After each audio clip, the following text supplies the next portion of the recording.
if you have read the book, you'll know he kind of breaks things down, or breaks people down, or personality types into different ways. So you've got the coolers. How would you define a cooler? Because he doesn't give an exact definition. So he goes coolers, closers, and cleaners, Yeah. which is good, great, and unstoppable. Okay, cool. So yeah, a cooler. So if you think about this, is the way I thought of it. It was like, again, away from basketball. I don't know much about basketball, but I'm thinking about like football teams, and the cooler is a squad player that's there. They may be, but you can kind of replace them quite easily with another player. But they're still good. No, they're still good. Yeah, they're a squad player, so they have to be a certain level to be in that squad.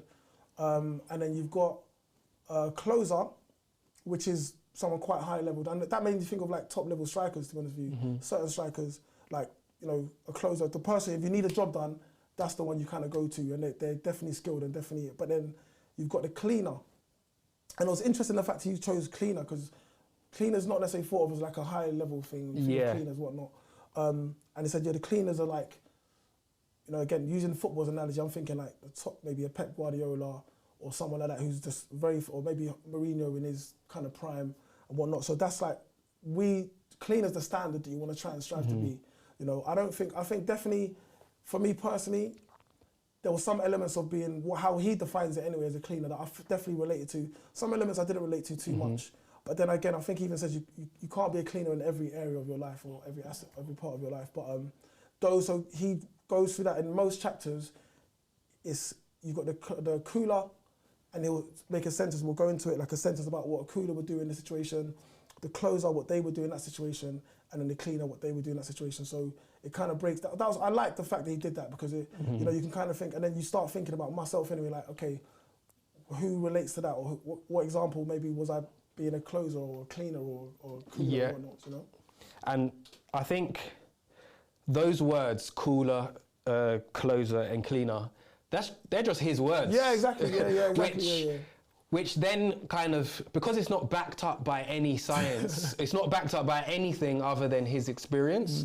So it kind of took out for me, a little bit of the credibility, because it's just his opinion.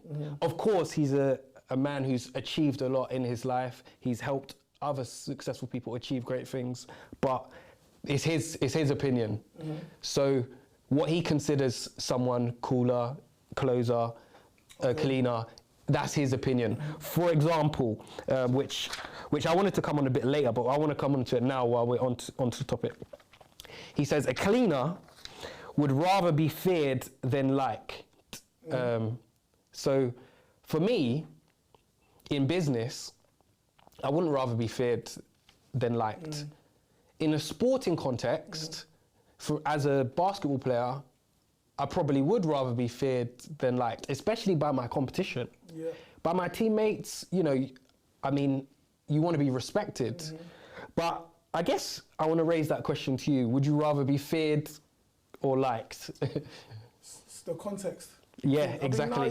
Not in business, not really. I get what he means. I think for me, respect's more than kind of trumps all of them. But again, like you said, it's his opinion, and that's how he's obviously come to that kind of conclusion based on his experiences. But like, I didn't agree with everything. Do you know what I mean? And it's definitely his opinion on how he sees the world.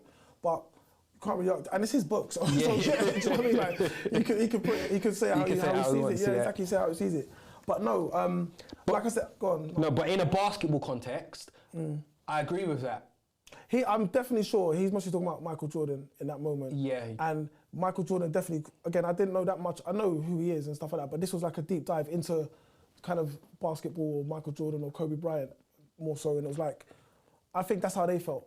They don't want to be liked by their competitors. And you know what? When I used to play football, it's funny because when I used to play, when I was playing centre back, I'm not talking with the opposite striker. I don't want to talk. After the game, we can talk. During the game, we're not friends. I don't want to. You can fear me. I don't care how you feel. But you know what I mean. So, but other players, they'll talk. Oh mate, like all this and that, and I'm like, okay. But that's how they get on. So, I can kind of understand that. So I think this top level, Michael Jordan, they're not trying to be friends with the competition. They want you to fear them, because then if you're fearing them, you're focusing on them more so than focusing on yourself. So, but in business, for me personally, no, it doesn't work for me. But so. I don't think that works in many other aspects of life. As an elite athlete, I think it works. So we haven't even touched on it yet, but like, who is this book for? Yeah. Because in that context, as an elite athlete, I think you would By rather who though? be feared. By who? By your opposition. Okay. But then your teammates, because it seemed like Michael Jordan, for example, his teammates were fearful of him at times because they knew if they slipped up, he would go and have a go at them and make them work harder. So I think you said it earlier, respect is the ultimate word. Yeah, exactly. Yeah. But it's just, I mean, that's how he sees it. Yeah. That's how he sees it. But I think there was a few things, like, I don't know, I know we're going to jump around today. We always jump around nowadays. So who's this book for? Who's the book for? This book is for people that are trying to find the next level and trying to find a mindset shift. Now, whether you're going to achieve that by solely taking this book for gospel is another question. I think it's down to your personality type. But I think this book's for people that are trying to push themselves. Or also, for me, to be fair, the reason why I read this was I wanted a bit of justification as to, like, I know I'm a bit relentless and I work too hard. And I just wanted someone to say, yeah, it's all right. It's okay. It's okay. There's nothing. Yeah, keep going. So yeah, what about you? Who do you think the book's for? I think so there's two camps, yeah? So again, like with all books, anyone can take value from this book, for sure. But if you're trying to achieve something great and if you want to increase motivation, this book is for you. For me, the ideal person this book is for an athlete who is trying to be at the top of their sporting game.